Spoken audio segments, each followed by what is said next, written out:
There's a poster I saw over vacation this summer that said, everything will kill you, so pick something fun. So sometimes the serendipity can be a little bit scary, that you're in the right place at the right time. We need to have the same discussions on security and not just a checklist that's being handed over, but to say, this is my security reference architecture. This is how much we want to push to the cloud. I think the truth of the matter is different countries legislate it differently.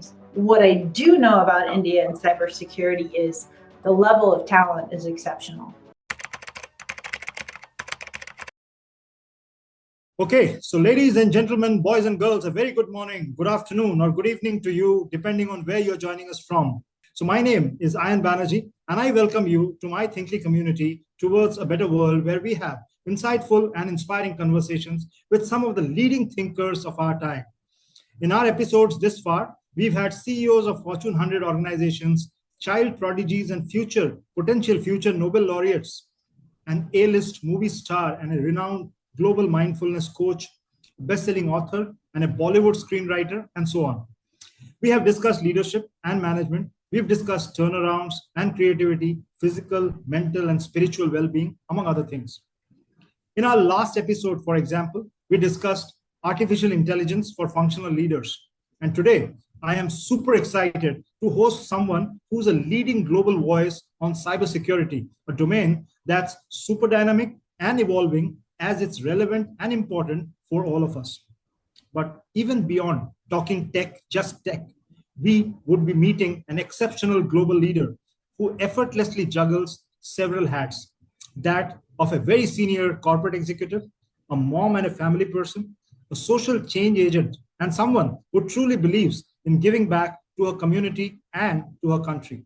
So without further ado, ladies and gentlemen, let me welcome my ex-colleague and an inspiring friend, Susan Peterson Sturm, towards a better world. Welcome, Susan. Thank you. That's a little intimidating, hearing all the people you've had on, even a Bollywood actor. A lot of pressure on to give you a good session, Ann. Oh yeah. You are better than a Bollywood actor, Susan, any day. I mean, you're so inspiring. So thank you for taking time out, Susan. I really appreciate doing this, and especially because I was thinking that we are doing this at 7 a.m. for you, but you ended up doing it at 6 a.m. for you. So on a Monday morning, it can't be worse. I mean, but you are so kind that you took time to do this. So really, we all appreciate this, Susan. So let's get started. I don't want to waste a single moment while you're live. So sure.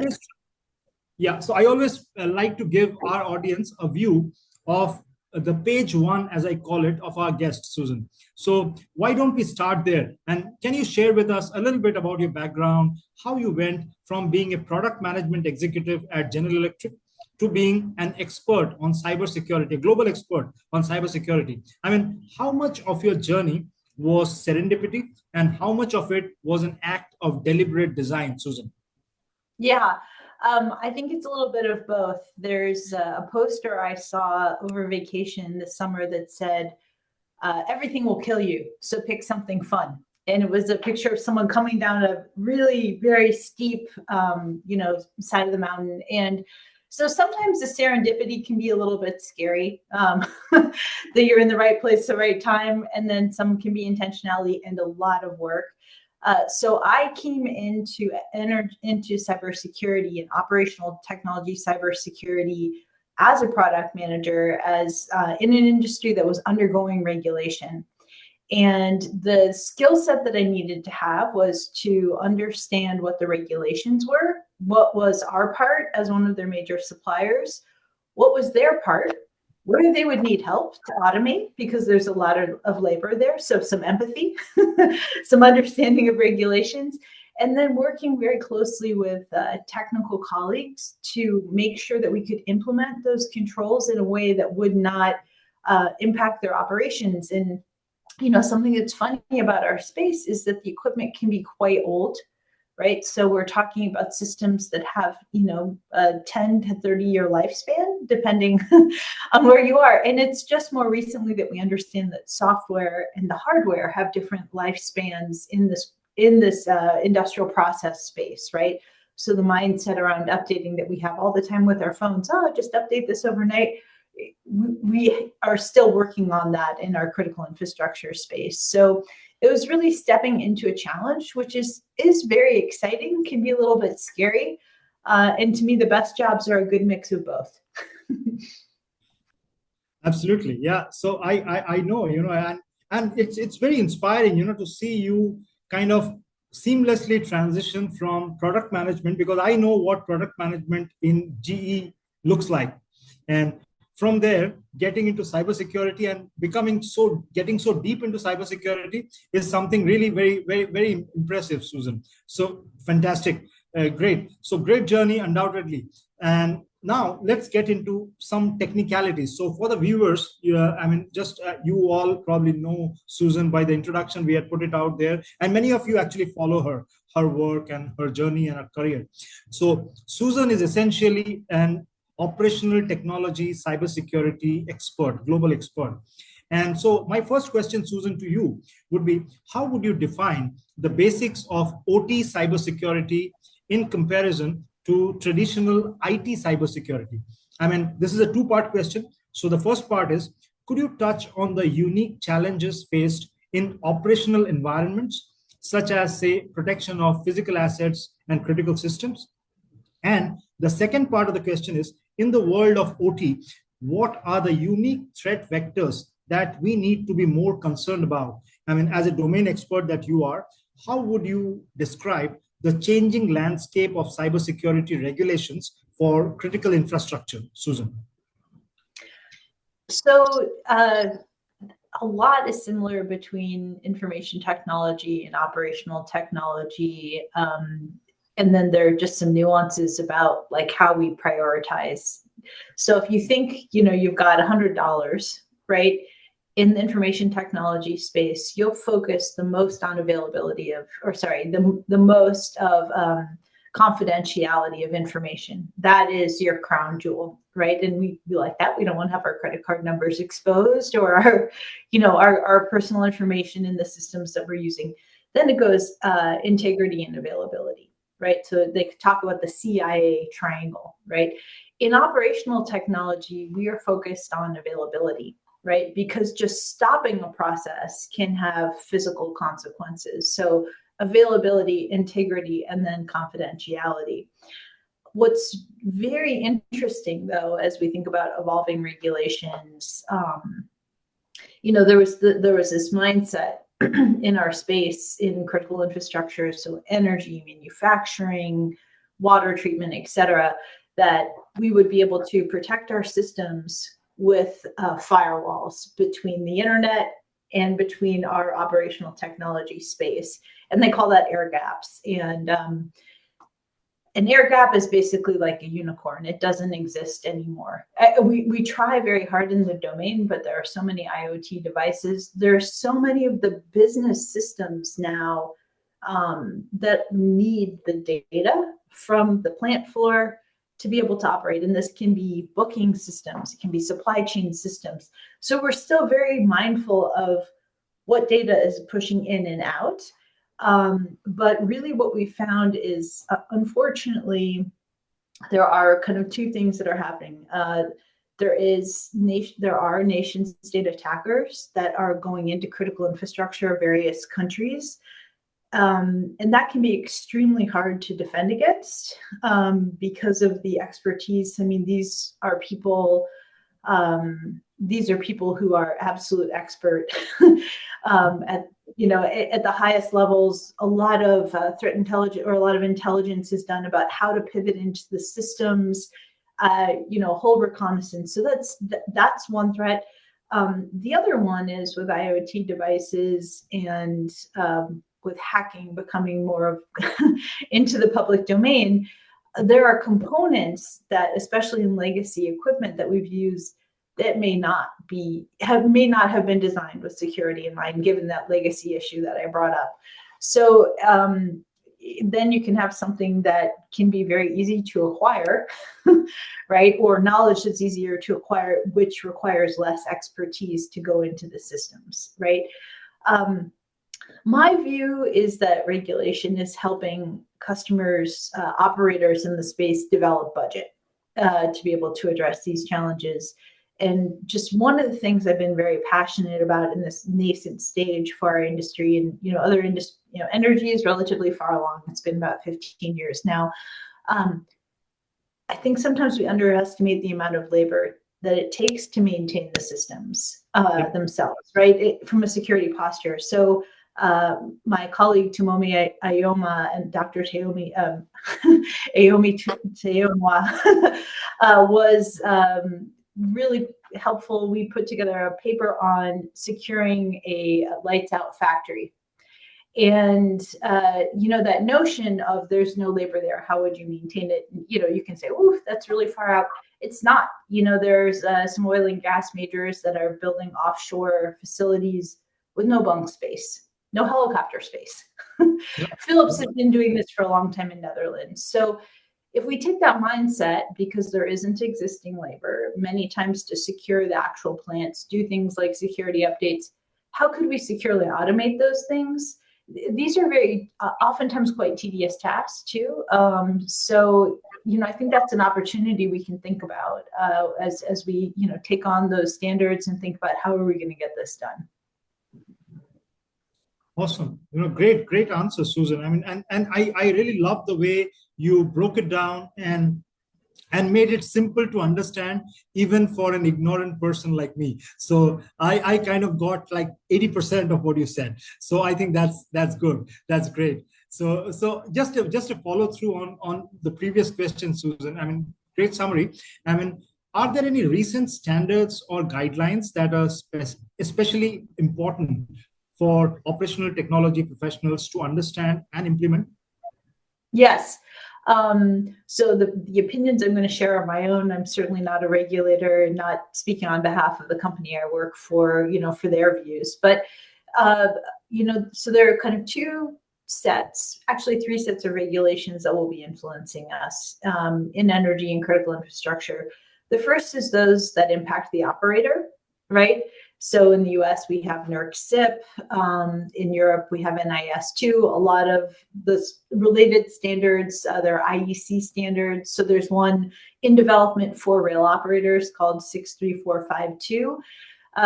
So those are the operator-facing ones, right? And you need to have the controls in place. The flip, though, is that there are now standards that are evolving around secure by design practices for manufacturers in serving critical infrastructure. So in Europe, they have adopted a standard called the Cyber Resilience Act that will, basically be enacted by 2027, all of the requirements. And it addresses things like time to disclose, secure development lifecycle practices, ability to apply security updates, and some very practical things like defining end of life before you go to the market, right? Which is certainly helpful for customers. The last piece is you have for companies, right? All companies, in some countries, requirements around disclosure and cybersecurity hygiene for publicly held companies. So the SEC has put in requirements that came into effect in December of last year around disclosure of material cybersecurity events in the same way that you would notify your investors on an 8K statement about we've had a flood, we've had a disruption in our supply chain, right? And then being able to address that. And then lastly, having a repeatable risk-based approach toward addressing cybersecurity risks. So the board needs to ensure, their duty of care is to ensure that they have a repeatable process, that they have visibility in how they manage cybersecurity risks in the company that they are sitting on the board of. And so there are significant fines from the SEC around non-compliance there. So it's three sets, but it's causing maturation for different parts of the economy. And everyone right now is really trying to figure those out, how to do that in an efficient way. And it's a new part of our reality. And are the different parts of the world moving at different, I'm sure they're moving at different speeds. So like you said, Europe is probably ahead in the curve and followed by probably the United States and then the rest of the world. Is my understanding correct? Europe is the most. I haven't done a global enough study. The one thing that I would tell you is many of those standards are derived from existing international standards. So there's one called IEC 63452. There are independent certifications to that. So for many of the national regulations as a vendor, if I can meet that, right, I'm strongly aligned because there's a lot of visibility, attempt to align.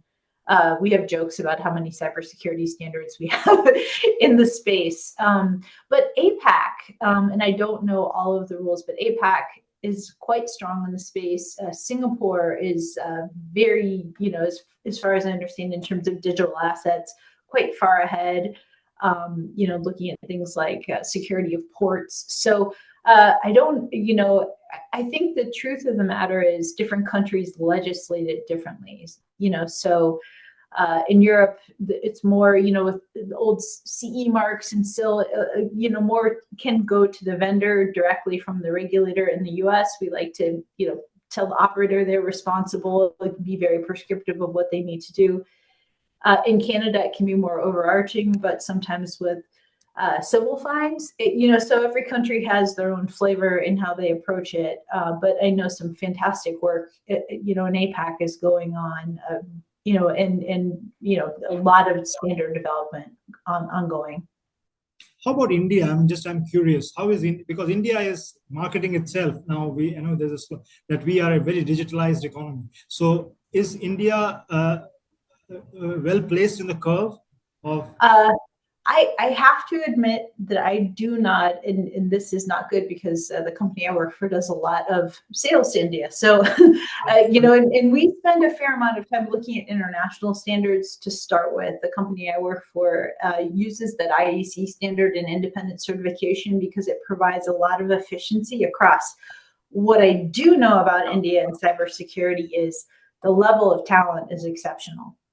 So, just in over the past 15 years, having the opportunities, particularly out of Bangalore, right?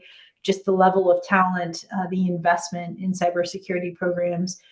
When I was coming into this space, it would be really hard to do maybe a certificate in operational technology security. It was very coming in, and now we're seeing maybe more folks out of university, definitely more out of master's programs that are focusing on this area. Amazing research out of national labs like Idaho National Labs here in the US, and I'm sure that's the case globally as well. So we're getting folks that are well-trained who, came into their career and said, this is what I want to do, which is interesting. Super. Yeah, I know you, and you've got big teams you've led in India, and I know, you've got so many fans in India. So great. So, that's a great summary. Now, before we get into leadership essentials, Susan, finally, if you could lay out what are some of the key considerations for OT security teams to protect against these evolving threats, like you just said, and could you share some insights into some of the best practices for securing critical systems, such as say patch management or network segmentation or anomaly detection, etc. Susan. Yeah, I'm going to give a little bit of a higher level response. I think right now with standards, we can, we have very prescriptive lists about network segmentation, about access control, kind of every standard. There's a lot of commonalities across, if it's, a top 10 list from SANS or MITRE or OWASP. A lot of the basics are the same.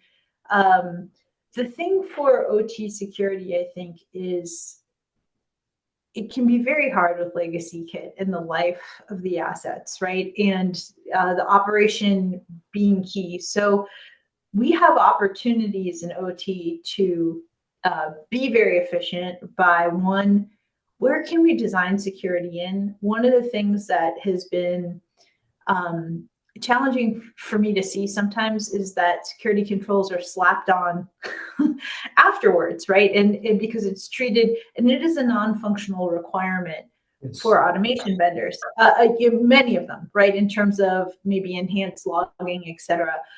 But I think in the way that we engage product managers, if it's I want this feature in my turbo machinery control. Whatever those things is, we think about those things. We have those strategic discussions between vendors and key customers. We need to have the same discussions on security, and not just a checklist that's being handed over, but to say, this is my security reference architecture.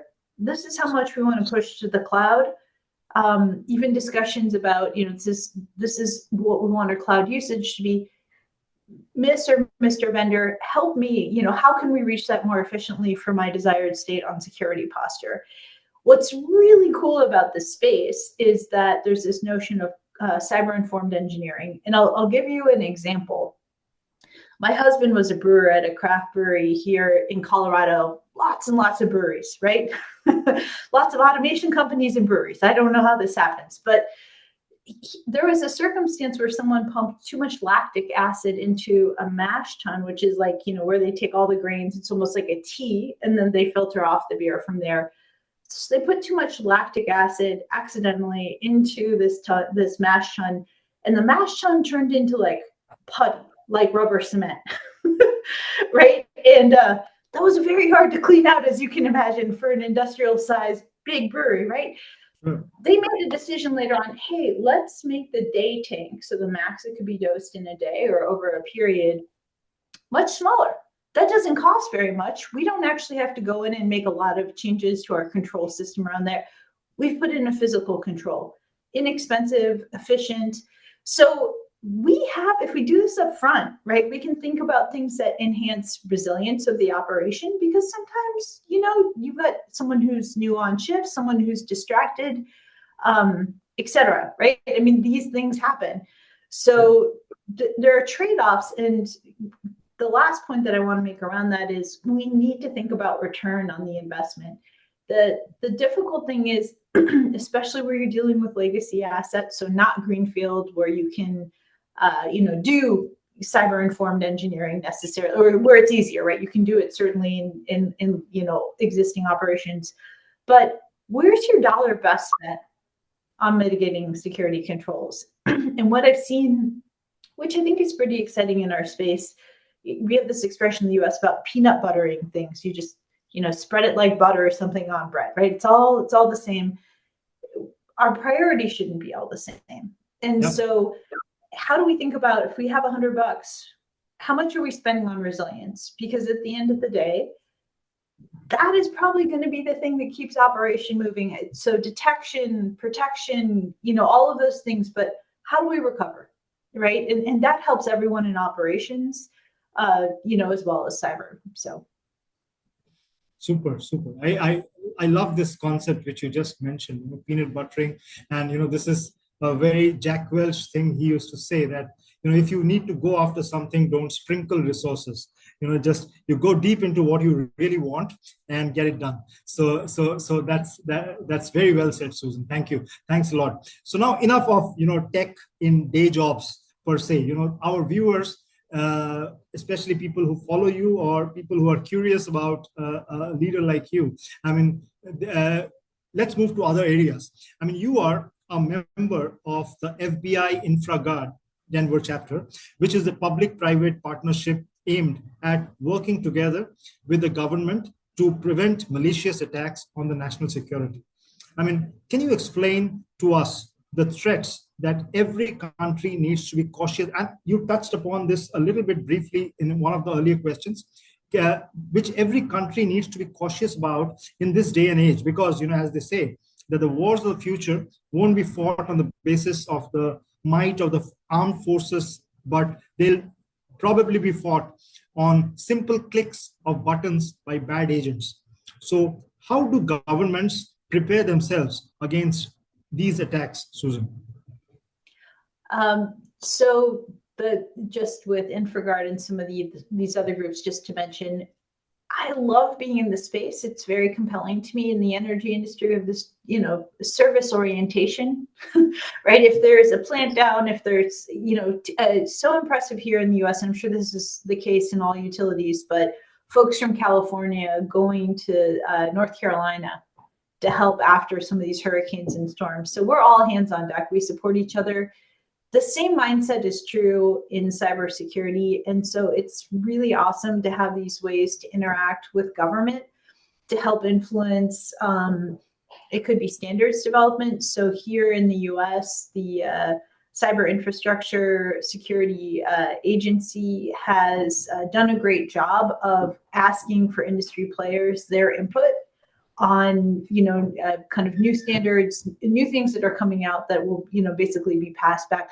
Right now, a lot of them are more voluntary, like Secure by Design, but they're asking vendors to make a commitment or a pledge to that. So really great interaction. If you have the opportunity to do standards groups or to engage with government, that's really key. InfraGard is very helpful because it provides some threat intelligence, some things that members can share with their own companies, right? And other things that have different grades of confidentiality. It's very, it's more standard now that there are information sharing or ISAC groups for specific verticals where threat intelligence can be shared. You can have competitors on it. They're not competitive in this space. So I think being plugged in, because it's a space that changes very quickly, the threat vectors change. That's one piece. The other piece, frankly, in our space is how do you navigate on legacy equipment? You're going to have it. Just from the amount of time that it takes to get from design all the way through, and the number of vendors and integrators, it's a lot of pieces, right? So thinking about that by design, how do you build zero trust in? How do you build resilience in? Because the threat landscape is constantly evolving. So it's almost like a failure of imagination. And the folks that are, that these actors are spending a tremendous amount of time within systems. So they're gaining access within systems, looking at behavior, inventorying, and then deciding how to make an impact. A lot of times it's just to show that they've gotten into the system and to create some fear from that, particularly in public infrastructure. So I think what we need to be mindful of is how we are designing in for those events and not going in with a mindset that we know everything and we've checked the box for each part of the standard. But how long could we operate off of pen and paper? And what could we do to operate longer if we needed to? What are our backup systems? The government also, one last thing, has done a fantastic job, and the standards groups, in creating resources or events where we can do incident response exercises. Incident response can be, so it's kind of mimicking that there's a major cyber event within your company or for a given product. A lot of times it's not just the technology teams that are engaged. It could be legal, it could be HR, I mentioned those financial requirements. It could be interacting with customers, it could be interacting with regulators. So all of those pieces of the organization need to be exercised ahead of time. It's terrible to learn about how to navigate an incident in the middle of an incident, right? It's much better to have someone sweating a little bit in an exercise and understanding what they need to do next time, right? Yeah. I mean, yeah, a modern day version of an Arthur Haley novel, probably, because, we hear all these scary stories that somebody can just push a button and cause a power failure for an entire, a few states. And so like you said in the beginning, so is there a homogeneous implementation across the states in the United States? I mean, when there is a code of conduct or where there is a best practice which is implemented, and is it shared across, like you said, is it shared across the states, or is it like more state specific threats that you look at?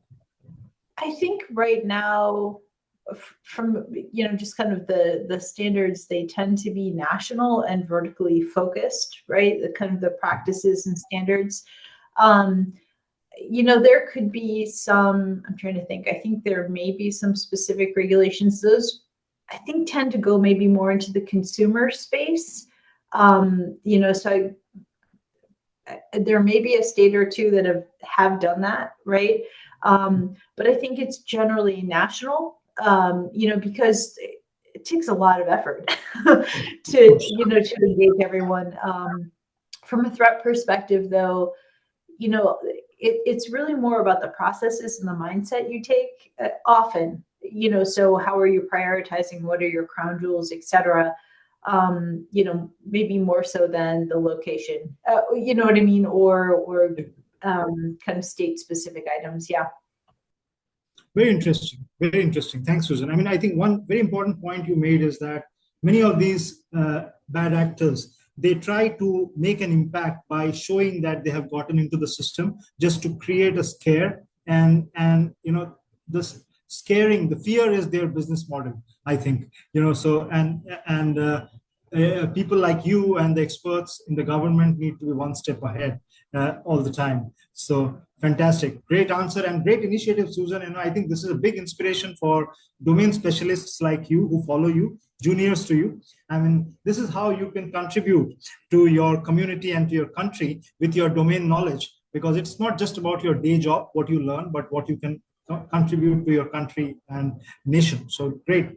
Thank you, Susan. So now before we open the floor for audience questions, Susan, my favorite part of today's discussion is that I want to discuss your leadership journey that many in the audience also would love to learn from. And because I have known you briefly as a far off colleague, and then I got to observe you as a leader and also as a good friend. And I always admire your work-life balance, a subject that's very much in discussions these days.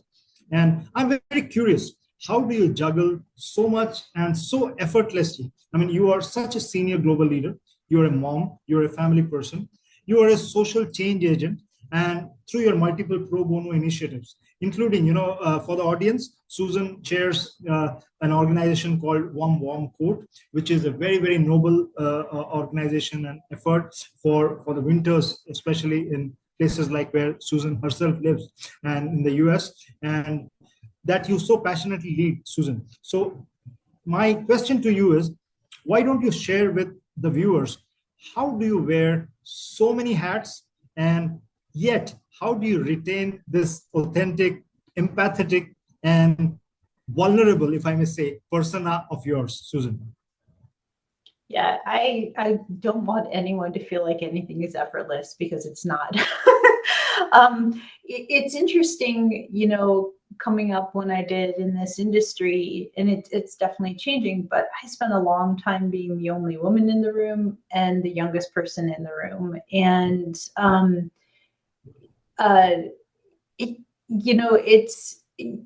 it was really challenging once my partner and my husband and I decided to expand a family. It's a different dynamic for men and women. That can often come at a time where your career is really lifting off.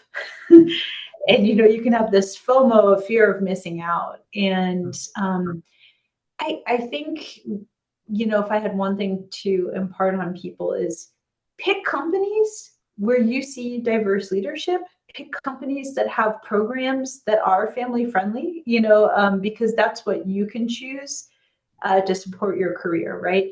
And so that's kind of coming into the main now. So I think that's very important for work-life balance, is to be very intentional. So you could see a fantastic job, but if you don't see a way that they're having some flexibility, if you prioritize that, even awareness around neurodiversity, that could be very critical for your career path. So thinking about picking the right spot for you, it can be really compelling to pick the job, but you're going to have a higher chance of success in those jobs that are scary and fun at the same time if you pick those environments. The last thing that I'll say is, I have loved being involved in a nonprofit. The one that I get to volunteer with is a national virtual nonprofit.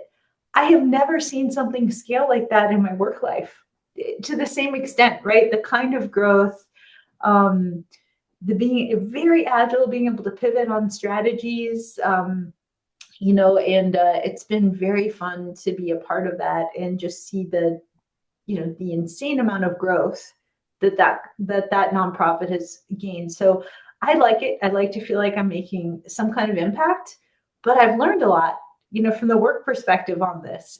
So it's been a really fun thing to be engaged in. It's certainly been fun in my community, to drop off coats for kids that might be experiencing homelessness, might be living with a relative, right? And, just getting to see them be so excited, right, to have a nice, new coat, when they're waiting to the bus stop, etc. So it's if you have a chance to do it, if you have the bandwidth, I highly recommend it. I feel like I get more out of it than I probably give. It's been really positive for me. Super. No, and I have seen, you walk the talk, Susan, and I've seen how passionately you follow your community work that you do, and really kudos to you for that, because not everybody has has that kind of an inclination to devote time and energy, because everybody has busy lives, busy careers, and in between that, if you can manage to do that, it's really commendable. So fantastic. So I'll start reading a few questions, because we are probably up on time, but we'll just take a few relevant questions. So Nisha is asking you, cyber security is always evolving, almost like trying to solve a puzzle that keeps changing. How do you keep your passion and curiosity alive in such a demanding field? Yeah, that's important to note, Nisha, is that there is a lot of burnout in this space, right? Because it just feels like every day you're kind of scared to wake up and look at your phone and see what's happened. I mean, it can feel that way. I have friends who really experienced, and I'm being candid here, a lot of trauma, like a lot of almost like a PTSD response after Log4j. Here in the US, that happened before Christmas. And, people were, you're kind of, Q4, I'm done. I'm going to go spend time with my family. No, you're spending your whole holiday on, and you're pulling people in on something that is very critical to go and address. And it's real. That feeling of burnout is real. And so I think pacing yourself, again, picking an environment that you've got resources that you can say, hey, I need some downtime. It's constant, right?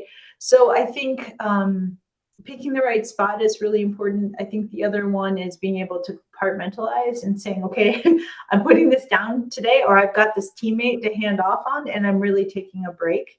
But from a motivation perspective, it's fascinating, right? It is so interesting to watch as the threats evolve, to watch things like printers being a pivot point into systems, right? As we extend into IoT, more IoT types of devices that are on the network, the amount that you can learn about security in the context of AI, right? Which we're just starting to see, more defined regulations around that, or more standards around that. But the fact that it's constantly evolving is pretty fun, because there's always more to learn, which is fun.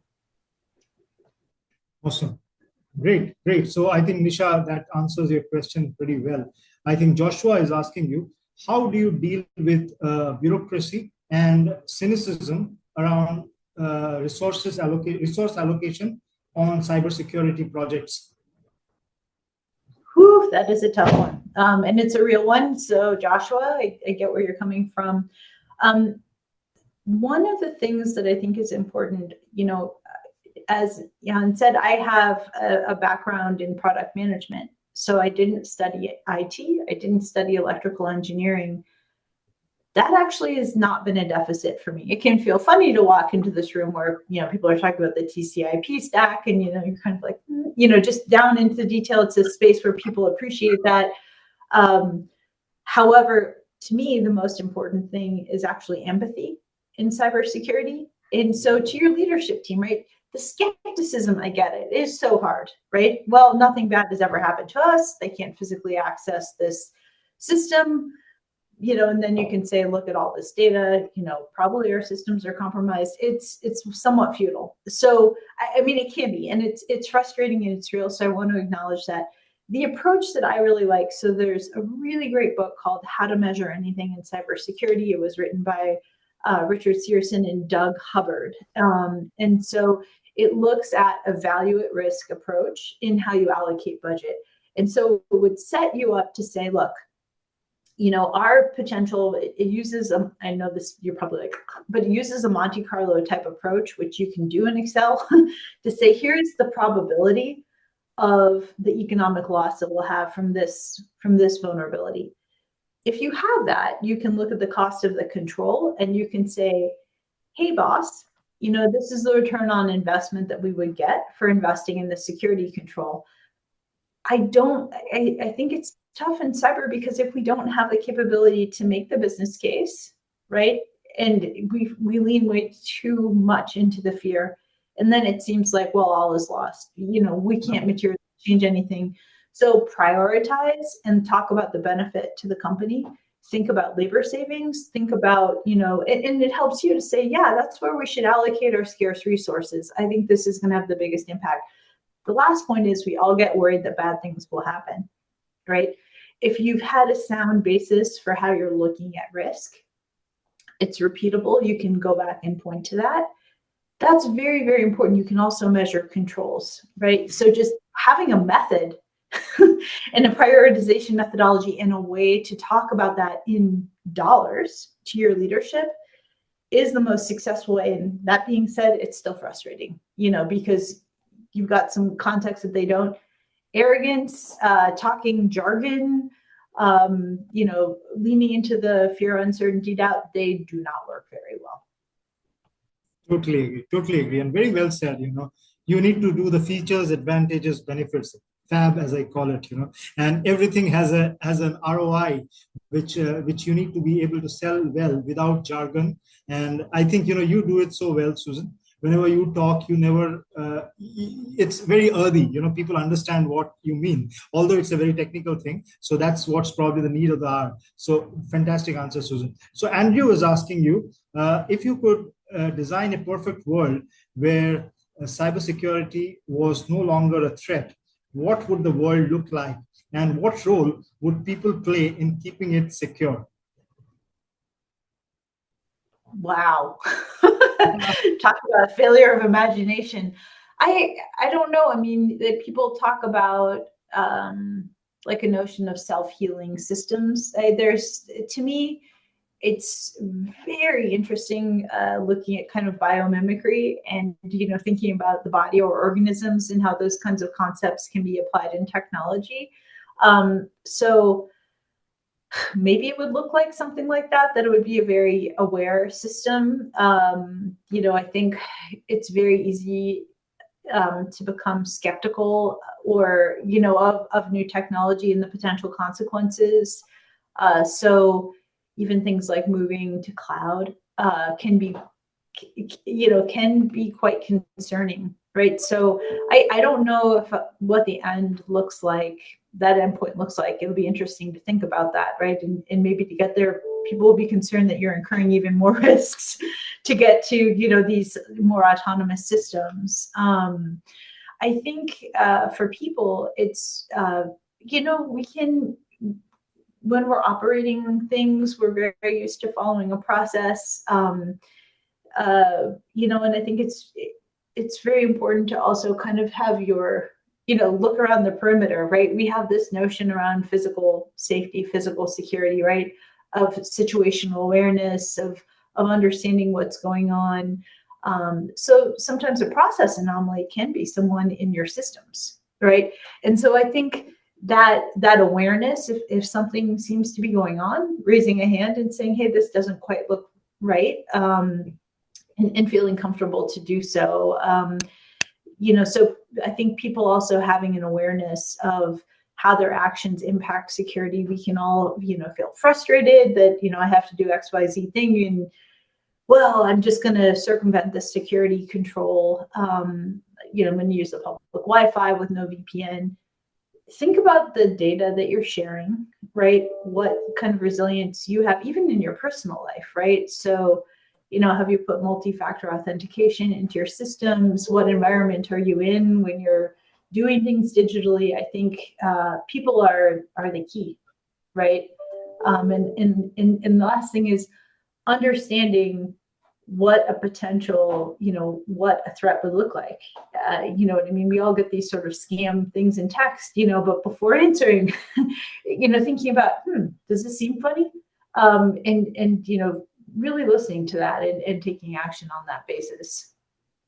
Yeah, using common sense, and very well said. I think the simple things are which matter. So Alicia is asking you, and this is I mentioned in the beginning that you're a very inspiring woman leader, and Alicia is asking you, hey Susan, what advice would you give to women in STEM?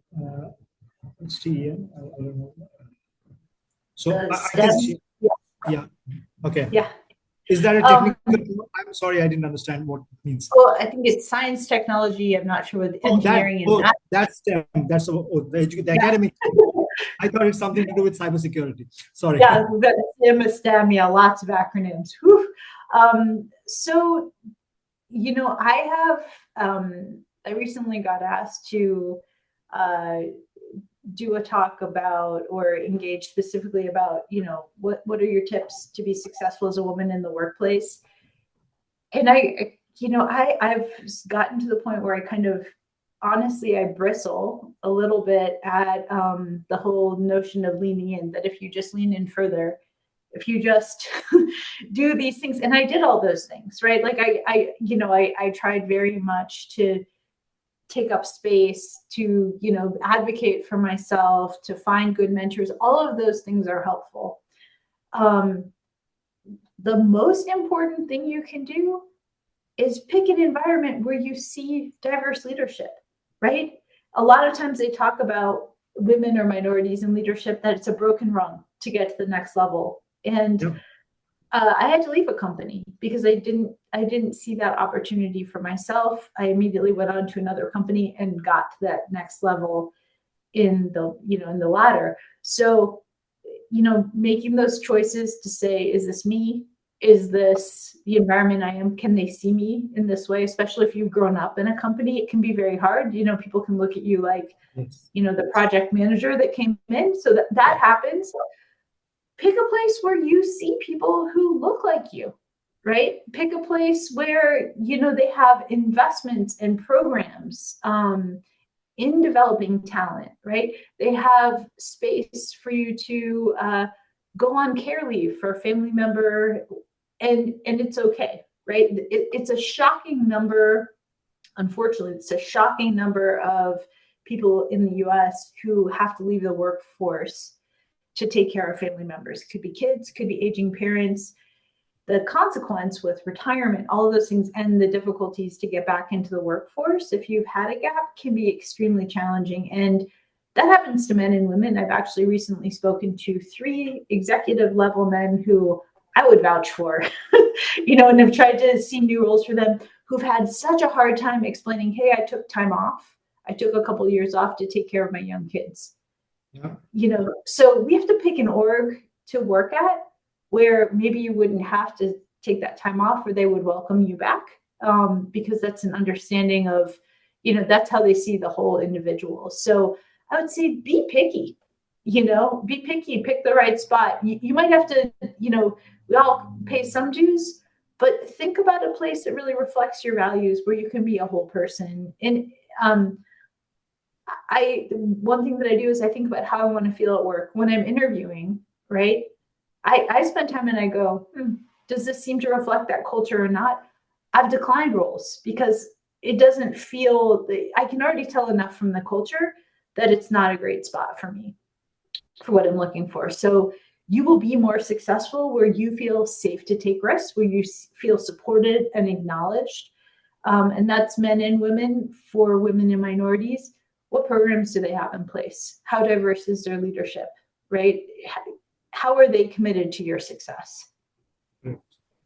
Very well said, Susan. I think this is a culture part of it, which you said is, and this is a very, very unique take which you just mentioned, that look at the organization, whether you feel there are people like you there. So, and who reflect your values, because we often look at a role or a business card and we sign up, and then we go in and see that the culture is completely different. And And this is a small anecdote, I can share with our, viewers, and especially because you mentioned about a woman leader.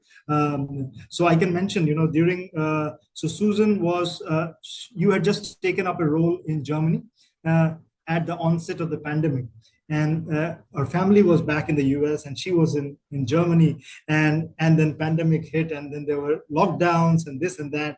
And I really was following up, I was following, how you were navigating through that, Susan, and full marks to you. That's what, being a woman leader has its unique set of challenges, which are probably more. I mean, I know, we shouldn't be, because somebody is going to accuse that, why are you saying woman leader and male leader, etc.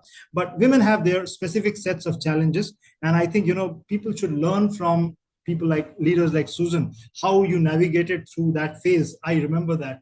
And then you came back to the US, and the rest is history, as they say. So fantastic. So we have several other comments and questions, but I think, I'll just take one more question, Susan, because I know we are running out of time. It's a Monday morning for you. So Aman is asking you, who is someone in the tech world who has deeply inspired you? Wow, there are so many. It's tough. It's also tough. It's probably more people that I've had the opportunity to work with. I had a really fantastic boss who retired from GE. His name was Link Fujita, in kind of the automation space. And he had this curiosity mindset, right? And he was able to say, well, why? And could we do this in a way that didn't have anyone feeling badly? I mean, he's a senior leader, but that they had done it wrong, but questioning the art of possible, right? And questioning what they knew, and being very open to saying, that concept worked over here. Could it work over here? In this other space, right?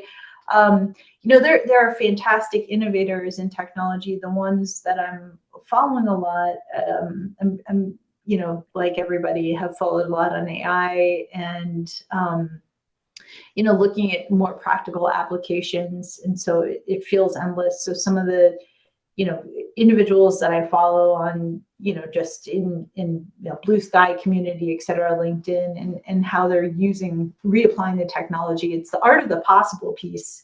Sure. I love people who are asking those questions, but I don't think you have to be, Jeff Bezos to innovate, right? And so I learn a lot from very scrappy startup founders, right? And they're asking, do I really need this? Could I take a different approach, even on business model, right? So inspiration is all around. I think I don't think it has to be someone who's a lion of the industry, but really thinking about communities to learn how to innovate, I think is quite cool. So well said. I think, that's what, it keeps you with an open mind, because leaders in large organizations often develop blind spots because they follow a specific format of leadership, and then they close their eyes to new ideas. I think, and especially in a leadership in a domain like yours, which is ever evolving, like every week is something new. So you need to have that curiosity mindset, like you said, and a transferability of domain know-how, because it's not that you have a domain know-how in a particular pocket, but you need to be able to transfer the generic information to a different pocket when necessary. And that is very important. And as an old G leader, ex-G person, you might, G bred a lot of generalists. I had John the other day, on the podcast, John Flannery, and John is such a delight to speak to. He can just go on speaking about different businesses and apply the same know-how, and with his earthy wisdom and his empathetic twinkle in the eye kind of a thing. So great, Susan. So I think the questions there are a lot of questions going on. So there are comments. People have really appreciated all your views, Susan, and we all appreciate you taking time out on a Monday morning of all days to do this for us, and especially with a time gap miscalculation. So Thank you so much, Susan. And it was a very, very inspiring and deeply personally satisfying podcast session for me. I learned so much from here, and I'm going to look forward to the replay on YouTube when these guys bring it out, and I'll share it with you. And thank you very much, and have a great week ahead, Susan. Thank you so much for the opportunity. No, thank you, Susan. Have a great day ahead. Thank you. Bye-bye.